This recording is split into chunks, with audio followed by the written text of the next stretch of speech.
Hello indie game fans, I wanted to kick things off with a bang, so of course V.A Proxy comes first, an action title inspired by Nier and Devil May Cry, but still seems relatively early on in development, but my god, what a gimmick this is. Stormrite looks like an ambitious open-world RPG set in a medieval dark fantasy world, think Game of Thrones for example, with what looks to be rather brutal combat against humans, and then you add in dragons and wolves and there's something here. It has free-form character progression from magic to melee class progression, as well as multiple endings, definitely being one to watch.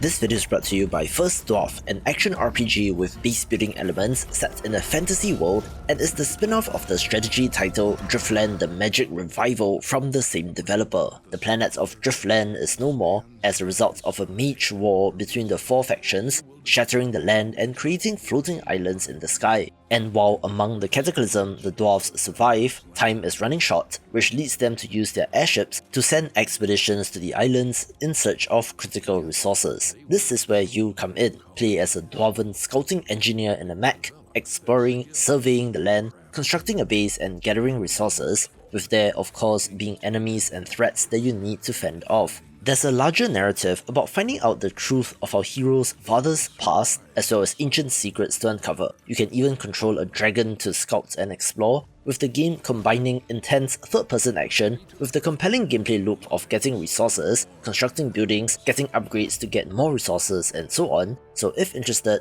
wishlist the game on Steam. The original Gedonia was one of the most surprising releases, since this open-world RPG used quite a number of stock assets, but yet managed to get 2,700 Steam reviews as of recording and a very positive rating, which makes its sequel, Gedonia 2, one of interest. Notably, the art style has changed for the better in my opinion, with a little bit of cel shading going on, with the premise being that you're able to explore a living open world, which is the appeal. This adds in co-op for up to 4 players, which is new, and hopefully builds upon what the developer learned from the first game, so fingers crossed it will be even better.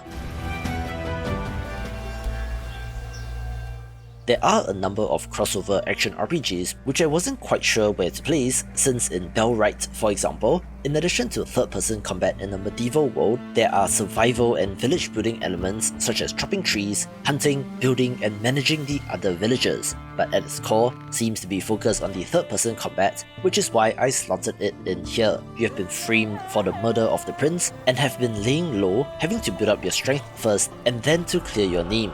Where I don't believe there are any fantasy elements in this, but it still looks like a compelling setting. I've mentioned this game in the past and remarked that I do not like the name, since Elements is an awfully generic title that might be a nightmare to search for, but title aside, the game looks pretty promising. It's an action RPG in which you're searching for 8 elemental stones, using their power to restore balance to the world, and while not quite Avatar: The Last Airbender, I suppose has a similar enough premise. This too has some survival elements like building and crafting, but the look and animations look great, really shining in the combat. The open world structure allows you to explore in any direction, where I'm sure that the elemental magic and abilities that you will get will aid in combat and exploration as well, where it has a successful Kickstarter campaign, raising over 250,000 Canadian dollars, and was also picked up by a publisher, so hopefully they have the funding required for successful development. PlayStation's China Hero project has been churning out quite a number of notable games, another of which is Lost Soul Aside, a hack-and-slash title that is inspired by Final Fantasy XV, which you can see in the character design as well as the more modern-day looking clothing and items, but has the giant bosses and enemies that the series is known for. There's a war-ravaged world, a symbiotic, supernatural race that gives our hero his powers and more, looking like an all-action title. I was rather pleased when Morbid: The Lords of Ire was first announced, since it is the follow-up to Morbid: The Seven Acolytes, a pixel art action-adventure title with Souls-like elements from 2020 which went under the radar, in which the sequel takes it into full 3D. However, the developers want to make a special note that it's an action RPG with Souls-like elements rather than a Souls-like game, so there is a distinction here, with the developers just releasing a demo on the 5th of December, so go check it out for yourself and wishlist the game if interested. This next title is also an impressive looking game set in a medieval fantasy world in which Forsaken Realms' Vahrin's Call has you playing as a mercenary in a war-torn world. The combat looks good, with enemies both human and monsters to battle, from standard skeletons to giant beasts.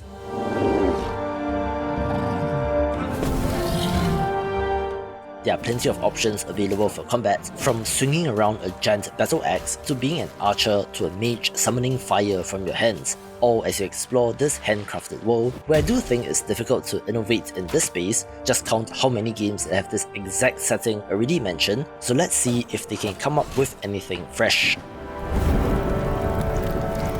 I sense danger. Rise. You must stop them. Time to join your ants. Here's a neat looking grimdark title in Illusion Lands, a game in which you're hunting down gigantic creatures known as Devourers, but perhaps not for the best of reasons, since the characters speaking to our hero in the trailer sure sounds sinister, as it commands him to bring him their souls. Still, this game appears to be all about combat, looking kind of like God of War in spots, and is one to watch. A gorgeous looking title is Lucen, one that has an almost low poly pastel look to it, in which you're exploring an unknown land and battling the beasts and monsters here. Most critically, your bow appears to play a central role in combat, along with the melee of your sword, as you seek out the old gods to restore light to your village. The giant monsters look particularly intriguing, and also has environmental variety such as the foggy swamplands, for example. It also has an open world structure with ancient secrets to uncover, which, along with the main narrative, should give you enough to go on, but at least from the trailer, there doesn't appear to be any NPCs or towns or villages that you can visit, so I'm not sure how it will all tie together.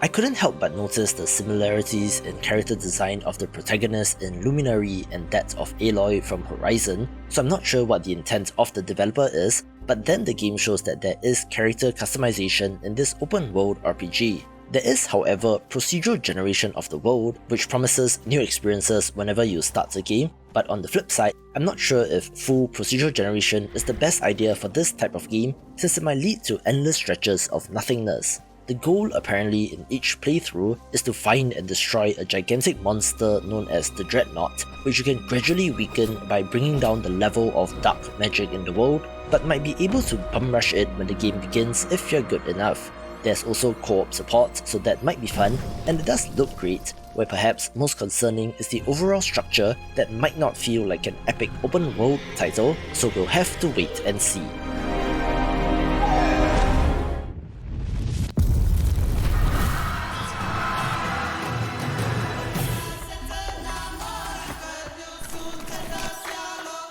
I chanced upon Bygone Dreams when browsing Kickstarter, where it raised a modest 13,000 euros, in which this high fantasy action RPG set in a surreal dream world looks good. The dream world setting means that there's virtually no limitations to the environments that they can create, which for some reason includes an art gallery in which you're on a quest to stop a nightmare from consuming the world. Again, it looks very impressive, and like some of the other games mentioned in the list, draws upon an atypical source in Bosnian folklore of all things, so I'm interested to learn more.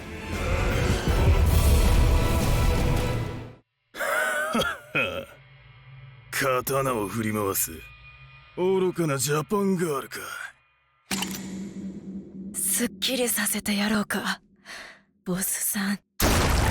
Remember when I said that it's difficult to innovate in the space? How about Showa American Story? One of the most intriguing settings, since it is set in a post-apocalyptic wasteland that was once America, but in an alternate history timeline. In the year Showa 66, which translates to 1991, Japan has become so much of an economic superpower that they bought over America, and mass migration has transplanted Japanese culture into the American continent. However, after an indeterminate amount of time, our protagonist is a girl that is revived from the dead, only to find an apocalyptic wasteland with zombies and monsters, with our protagonist taking a road trip across America to find out what happened and what is her place in this new world.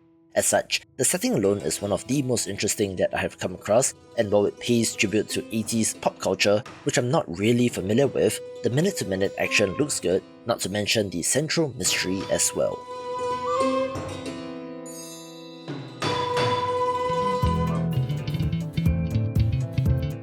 Speaking of innovation, another title that looks kind of dope is Buramato, coming to us from Indonesian developer OZ Games, for making an almost Genshin Impact looking anime action RPG, but most curiously, is based on Bornean mythology.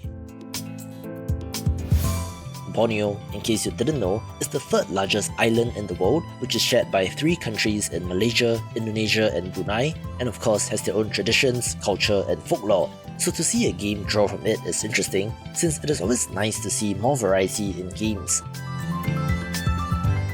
You play as a stereotypical amnesiac protagonist, having to adventure in the world to regain your memories, having to fight against monsters as you go along, and looks fantastic, so I'm certainly intrigued by this.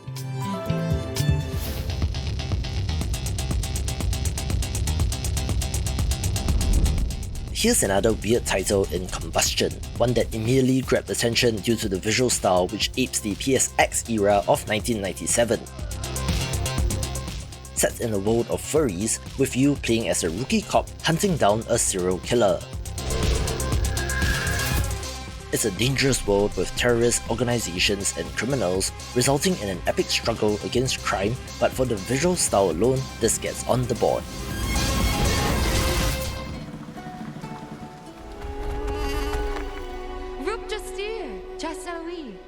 Another ambitious looking title is Towers of Agaspa, one that has a little bit more of a crafting and base building element, in which you're constructing vast settlements and tending to the ecosystem on your own fantasy island, involving growing trees and plants, but there is of course a combat element to it. The weird and mystical creatures look awesome, and the trailer even shows off swimming underwater and gliding in the skies and landing on gigantic flying whales, simply looking gorgeous and is one to watch.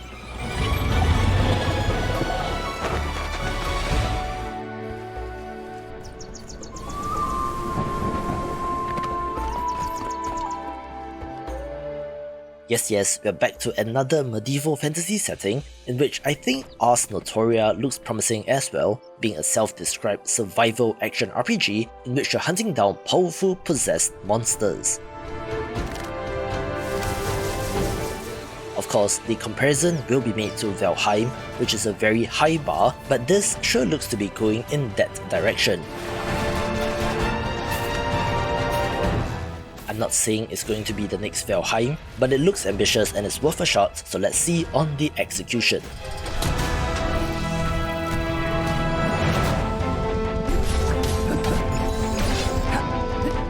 A game which I came across on Kickstarter is Monolith Requiem of the Ancients, one that, as much as I hate to point it out, seems like an awfully generic title as well, but the cool part is that there's a gigantic monolith in the world in which you play as a young character on a path to save the planet. You have something known as the Runic Swarm in your possession, which is a form of arcane energy, which you can shape and form into weapons and tools, as well as summoning companions, decoys, or even empowering finishing abilities. As such, the combat looks to be the highlight, with a ton of variety with a good visual style as well.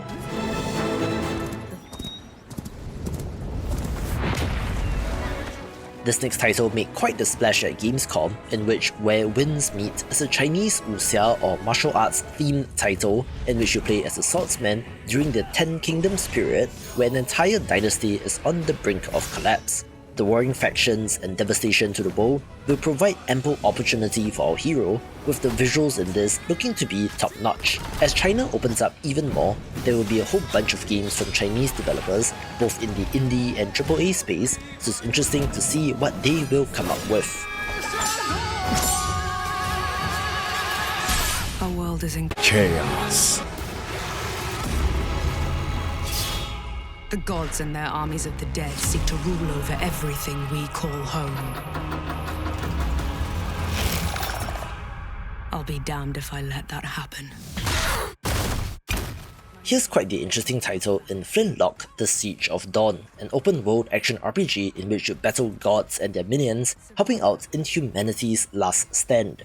Most interestingly, it comes to us from A44 Games, best known for the moody action RPG Ashen, and while that game was more Dark Souls, this new title looks good as well. It looks like it's more character action with the mixture of melee and ranged weapons looking fun, definitely being high up on the wishlist for me. With the popularity of games like Genshin Impact, it is no wonder that there are quite a number of games that look to replicate the anime art style, in which Anima Song from the Abyss looks like one of the more promising entries. Interestingly, this is based on the world of Anima Beyond Fantasy, a tabletop RPG from Spain, think D&D for example, but of course beautifully illustrated in this game, drawing inspiration from Nier Automata, modern Zelda games, Devil May Cry, and The Witcher. It has a dual protagonist setup, both of which are playable, where you can seamlessly switch between them even in combat, which actually results in special combos. It also has extensive RPG systems in stats, a skill tree and equipment, and looks very ambitious, so it's no wonder that it managed to raise 144,000 euros on Kickstarter, so fingers crossed it releases next year. There's quite the amount of hype behind Enshrouded, in large part due to the Steam Next Festival, which constantly had this demo at the top of the popular list, in which this is another co-op survival action RPG like Valheim, but interestingly, has co-op support for up to 16 players, which is a lot. You play as a Flameborn, one that must reclaim the territory of their fallen kingdom, battling monsters in order to do so. Most impressively are the building systems, which allow for the construction of grand halls, entire villages and kingdoms, so the construction aspect sure looks impressive. Furthermore, this looks to seep into environmental destruction as well, since walls made of wood or stone can be blown up or destroyed, and will probably be one of the biggest games of 2024, with it already having a confirmed early access release date of January 24th. Skills, and together take back your realm.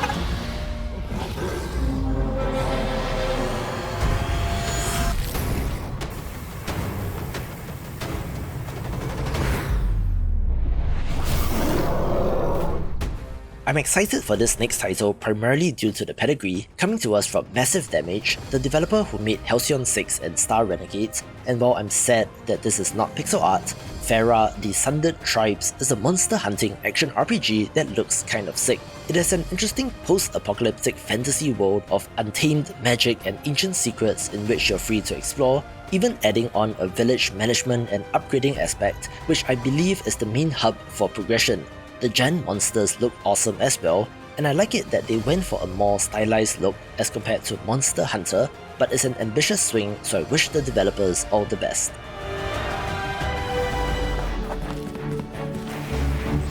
This next game has an amazing art style as well, in which Dungeons of Hinterberg has an almost comic book look, with it having an interesting premise. You play as a burnt-out law trainee, taking a break in the alpine town of Hinterberg, which somehow also has dungeons filled with monsters, in which you're alternating between exploration and combat, as well as going back to town to meet and befriend the locals, so I'm not exactly sure if the dungeons are part of the character's imagination, or if it is real in-game, but it looks like a cannot miss and should be out in 2024.